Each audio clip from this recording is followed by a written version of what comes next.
दोस्तों, कहते हैं इंसान की किस्मत उसके हाथ की लकीरों से नहीं बल्कि उसकी मेहनत और उसके विश्वास से तय होती है। आज मैं आपको सुनाने जा रही हूँ एक ऐसी ही कहानी जिसका नाम है मांगलिक से मंगल तक का सफर। कहानी की शुरुआत होती है सुदर्शनपुर नाम के एक छोटे से कस्बे से। सुदर्शनपुर नामक कस्बे के बीचों बीच एक पुरानी कॉलोनी थी। उसी कॉलोनी में रहते थे दीपक प्रसाद का परिवार। दीपक प्रसाद शिक्षा विभाग में कार्यरत थे और उनकी पत्नी कविता देवी गृहिणी। इनके घर 90 के दशक में एक बेटा हुआ जिसका नाम रखा गया आदित्य।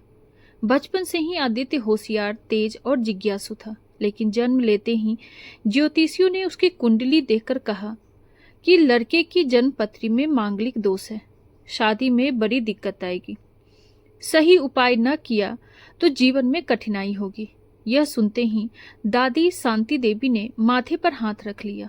माँ कविता देवी घबरा गई। मोहल्ले भर में खबर फैल गई, दीपक प्रसाद का लड़का मांगलिक निकला है। उस दिन से यह शब्द मांगलिक आदित्य की पहचान बन गई थी। आदित्य जब छोटा था तो उसे इन बातों का कोई अंदाजा नहीं था, लेकिन रिश्तेदार आए दिन ताने कसते, अरे ये तो मांगलिक है, शादी के लिए लड़की ढूंढना मुश्किल होगा। कभी कोई कहता इसकी शादी भी मांगलिक लड़की से करनी होगी, तो कभी कोई कह देता अगर गैर मांगलिक लड़की से ब्याह होगा तो उसकी उम्र कम हो सकती है। बचपन में ये बातें उसके कानों में जहर की तरह उतर जाती। आदित्य सोचता, क्या मैं दूसरों से अलग हूं? क्या मैं अशुभ हूं? समय बीता, आदित्य बड़ा हुआ, इंजीनियरिंग कॉलेज में दाखिला मिला। पढ़ाई के दिनों में वह सबका चहेता था, होशियार, मेहनती और मददगार। कई लड़कियां भी उससे प्रभावित थीं, लेकिन जब भी बात रिश्तों की आती, उसके मन में एक दीवार खड़ी हो जाती। धीरे धीरे कॉलेज खत्म हुआ, नौकरी लगी। अब परिवार की चिंता थी शादी।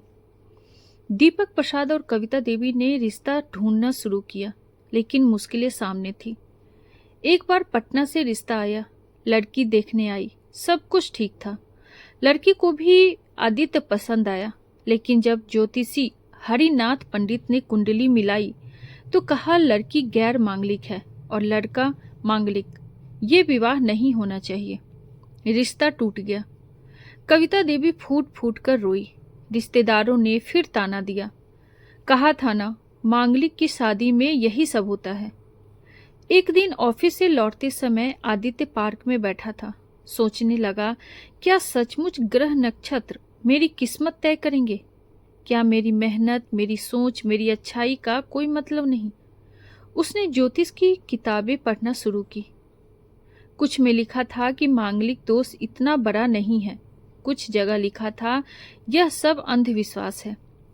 इसी बीच ऑफिस में एक नई सहकर्मी आई, सान्या मेहता। सान्या परिवार में होशियार और आत्मविश्वासी थी।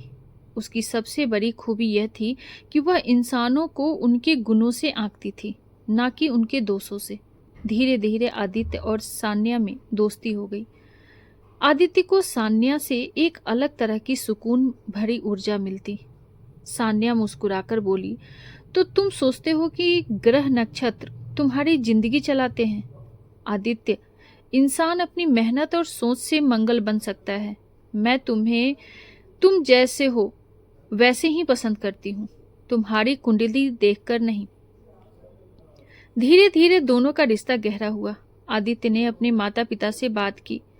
कविता देवी पहले तो डर गई, लेकिन सान्या के पिता विजय मेहता और माँ रीना मेहता ने साफ कह दिया, हमें कुंडली नहीं देखनी, हमें लड़का देखना है और आदित्य हमें पसंद है।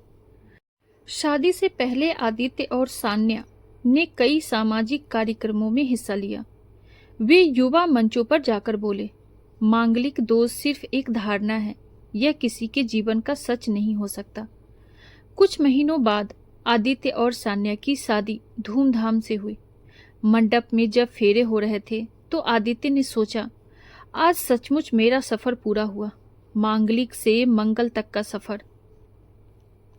दोस्तों, यह कहानी सिर्फ आदित्य की नहीं है, यह उन सभी लोगों की कहानी है जो समाज के अंधविश्वास में फंस जाते हैं।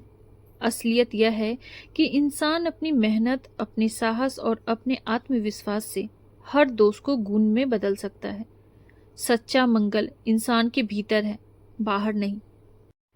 अगर आपको यह कहानी पसंद आई हो तो चैनल को सब्सक्राइब करना मत भूलिएगा और कमेंट में बताइएगा, क्या आप भी मानते हैं कि इंसान अपनी किस्मत खुद लिखता है? Thank you.